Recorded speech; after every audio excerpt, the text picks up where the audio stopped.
না পড়ে না।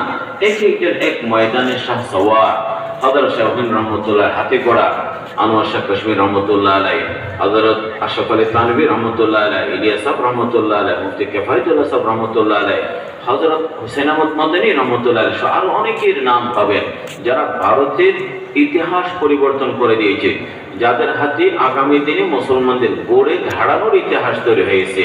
মুসলমান ঘুরে দাঁড়ায়, ইংরেজের প্রতিরোধ করে, সে প্রতিরোধ সংগ্রাম আরো মজবুত হয়, একটা করে ইংরেজ লেজ গুটিয়ে পালিয়ে যেতে বাধ্য হয়, লেজ গুটিয়ে পালিয়ে যেতে বাধ্য হয়। একটি মাদ্রাসা, এত উর্বর মাদ্রাসা পৃথিবীতে আর কোথাও পাবেন না। একটি ইউনিভার্সিটি আর 1000 ইউনিভার্সিটি প্রতিষ্ঠা করে না, একটি প্রতিষ্ঠান 1000 প্রতিষ্ঠান জন্ম দেয় না, কিন্তু আল্লাহ পাক দারুণ তমরে সে এলহামি মাদ্রাসায়, যার সীমারেখা স্বয়ং রাসূলুল্লাহ সাল্লাল্লাহু আলাইহি ওয়াসাল্লাম নির্ধারণ করে দেন, ওই এলহামি মাদ্রাসায় আল্লাহ পাক এত বরকত রেখেছেন। এখন এই প্রতিষ্ঠান যদি লক্ষ প্রতিষ্ঠানের জনক বললেও কি হবে না, ভুল হবে না। সরাসরি সন্তান তো সারা বিশ্বে আছে, রূহানি সন্তান তো গোটা বিশ্বে ছড়িয়ে ছিটিয়ে আছে। এই দিনই দর্শেগা যে দারুল দেওবন্দ থেকে ওনারা আমাদের দিন রক্ষা করলেন। তাহলে ইংরেজদের মসজিদ তো ছিল না, কোরআনের কপিও ছিল না, হাফেজ আলেম ছিল না, ইমাম খতিব ছিল না, পীর মুফতি মুহাদ্দিস ছিল না, লেখক গবেষক ছিল না, আলোচক বক্তা ছিল না। এত লক্ষ ওলামা কাদের অবদানে পেয়েছেন? তাদের ইতিহাস কি ঢাকা ইউনিভার্সিটি থেকে, প্রকৌশল, আলিগড় নাকি অন্য কোনো বিষয়? মোটেও না, ওই দারুল দেওবন্দ থেকে তাদের ইতিহাস শুরু হলো। এবং এত বরকত যে আলহামদুলিল্লাহ আমাদের জন্য দিন রক্ষা হলো। কিভাবে রক্ষা হলো দেখেন, দিন রক্ষা হয়ে গেল। দেখা যায় এই মাদ্রাসা হাজার হাজার লক্ষ মাদ্রাসা তৈরি করেছে, সৃষ্টি করেছে, শুধু এই দেশ না, মহাদেশ না, গোটা বিশ্বে। আর নূরানির মাধ্যমে একটা দেশের বিশাল নেটওয়ার্কিং, 16 কোটি মুসলমানের ছোট ছোট বাচ্চাগুলোকে সকালবেলায় কোরআনের বর্ণমালা শেখানোর সুন্দর ব্যবস্থা, মক্তব। এটা হলো মক্তব নূরানি নাজরা। আবার এই লক্ষ লক্ষ মসজিদের থেকে যেন মুয়াজ্জিনের সুমধুর কণ্ঠে প্রত্যেক মুসলমানের কানে দৈনিক যেন 5 বার আল্লাহ পাকের নাম পৌঁছানো যায়, সে ব্যবস্থাও কি হয়ে গেছে। আবার যারা বিভিন্ন জায়গায় ব্যস্ত, দ্বীনের তালিম প্রাতিষ্ঠানিকভাবে সময় দিয়ে শেখার সুযোগ হয়নি, তাদের অন্তরে দিলের মহব্বত এবং দ্বীনের পিপাসা তৈরি করে দাওয়াত তাবলীগ, খানাকা, উলামায়ে কেরামের সাথে যাতে সম্পৃক্ত করে দ্বীনদার বানানো যায়, বহুমুখী পরিকল্পনা কর্মসূচি উলামায়ে কেরাম গ্রহণ করেছেন।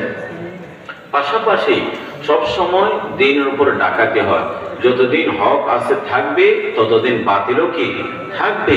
এই যে নিয়ম, বাতিল কখনো এমন ইতিহাসের, ইসলামের ইতিহাস পড়ে দেখুন, ইসলাম কখনো এই যে শত্রু বিরোধিতার সম্মুখীন না হয়ে ইসলাম এ পর্যন্ত আসতে পারেনি।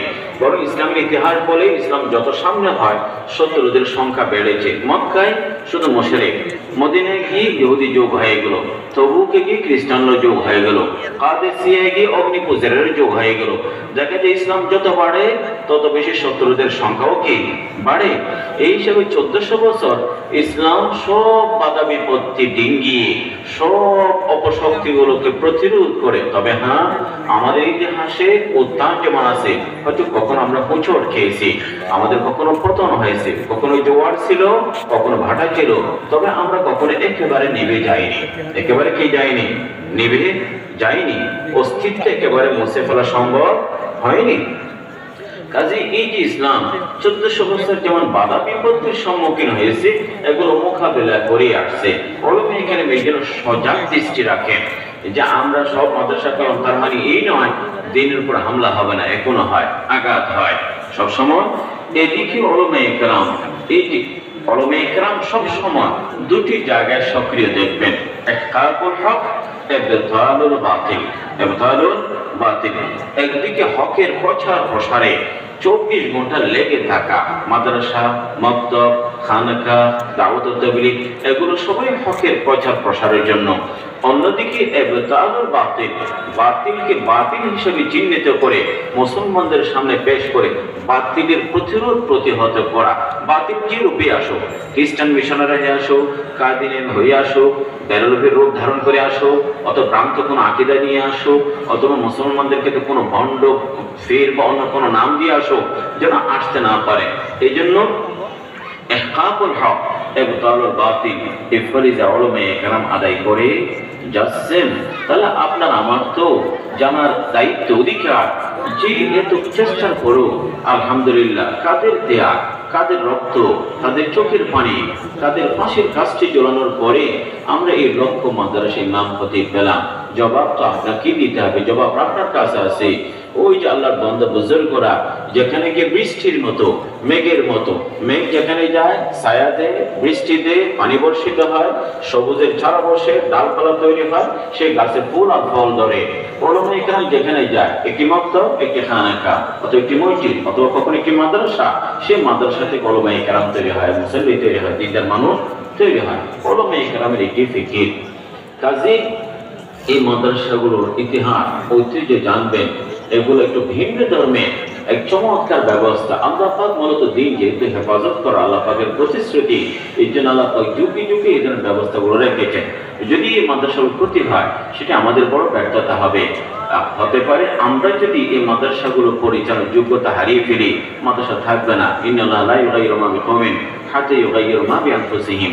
কোনো দিনই দারসেগার ক্ষতি হয়ে গেলে এটা মনে রাখতে হবে, আমারও যোগ্যতা, আমার ব্যর্থতা।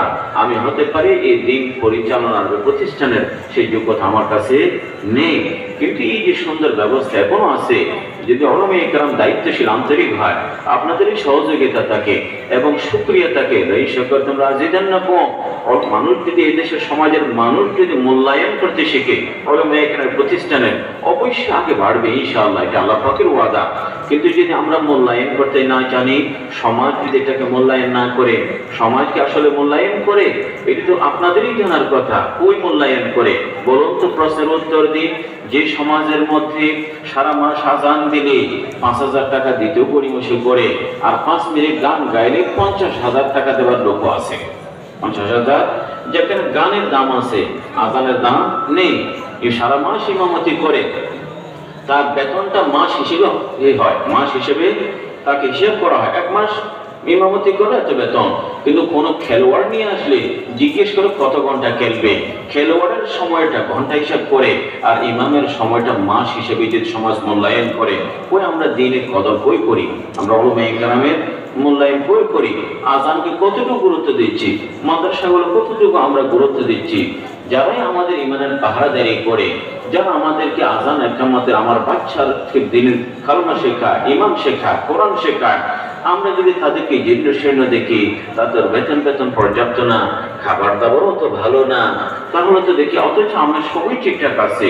দুনিয়ার কোন এখন দেখা যায় এই সমাজের মধ্যে মেডিকেল বলেন, সায়েন্স বলেন, অন্যান্য সব প্রতিষ্ঠানগুলো ছকছকে কোটি টাকার বাজেট হয়, কিন্তু আমরা ইল্লামা কিছু আল্লাহর বান্দা তো অবশ্যই আছেন, খরচ করছেন। সেই মাদ্রাসাগুলোর আমরা কতটুকু পাশে আছি।